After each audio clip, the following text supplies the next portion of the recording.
Bonjour tout le monde, aujourd'hui nouvelle vidéo. Cette vidéo sera un débrief des deux demi-finales de Ligue des Champions.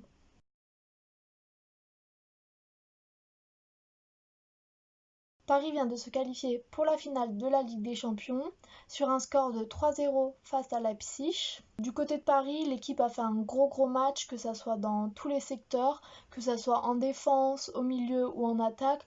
Tout le monde a répondu présent. Bien sûr, il y a encore des choses à améliorer, mais c'est vrai que collectivement, c'est un bon match. Mes points positifs, donc tout d'abord, bien sûr, la paire Neymar-Mbappé.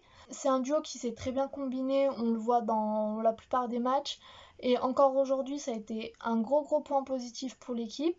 Neymar a été encore très important dans la construction du jeu de Paris et sur les buts. Le seul point un peu négatif concernant ce duo, c'est que ni Neymar ni Mbappé n'ont marqué. Bien sûr, tout cela est oublié par leur performance, puisque comme je l'ai dit, Neymar a été très présent et Mbappé a su aussi créer des décalages, créer des espaces dans la défense de Leipzig. Donc voilà, c'est un point négatif mais qui est quand même à relativiser.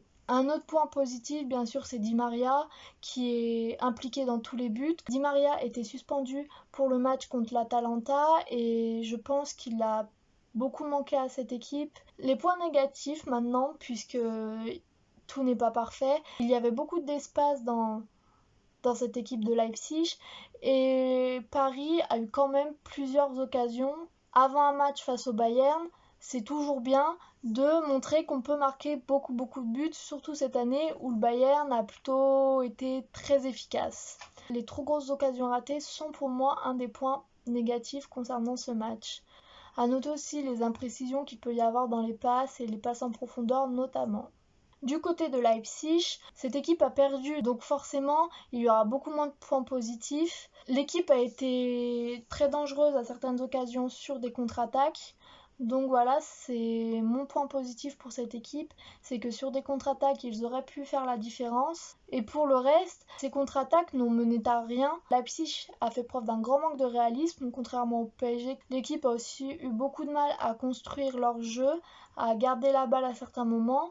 Et pour moi, cela a été illustré par le gardien qui a fait de mauvaises relances plusieurs fois dans le match, notamment sur le deuxième but de Paris où il rate complètement sa relance et cela permet à Paris de marquer. Paris n'était pas ultra dominant durant ce match. Leipzig a eu de longs moments de possession de balle, mais c'est vrai qu'ils n'ont rien su en faire. Donc voilà.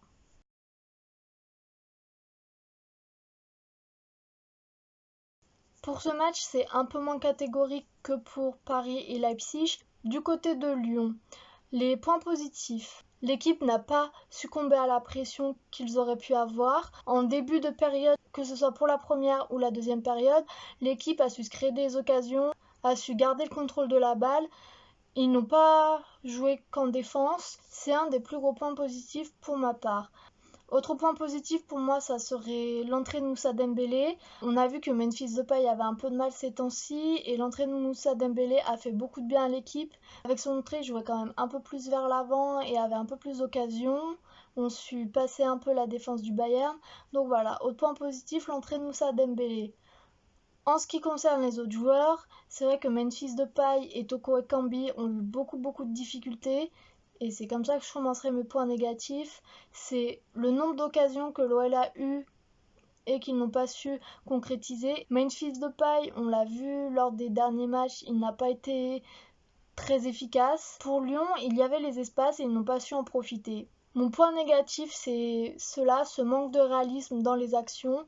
Du côté du Bayern, l'équipe a été dominante dans le fait qu'elle a gagné le match, qu'elle a marqué 3 buts, mais quand on voit le niveau de jeu qu'ils ont eu la semaine dernière et ce dont ils sont capables, c'est vrai qu'il y a eu un peu de moins bien ce match-ci.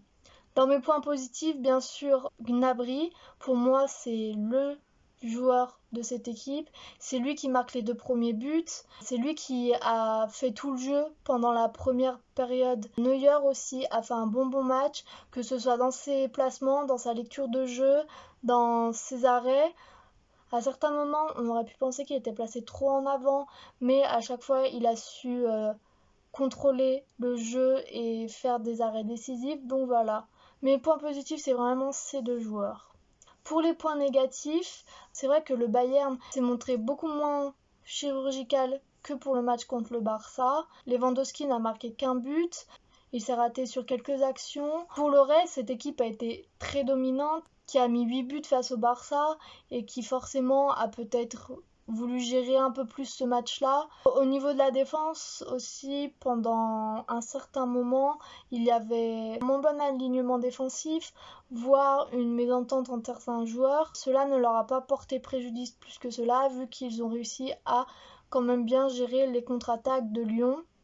Donc voilà, cette vidéo est à présent finie. C'est la première vidéo où j'essaye de débriefer des matchs qui ont eu lieu il y a 1 ou 2 jours. Par la suite, il se peut que je fasse des vidéos débrief un peu plus longues et sur un seul match. Donc voilà, dites-moi si cette vidéo vous a plu. En attendant, je vous dis à bientôt pour une nouvelle vidéo.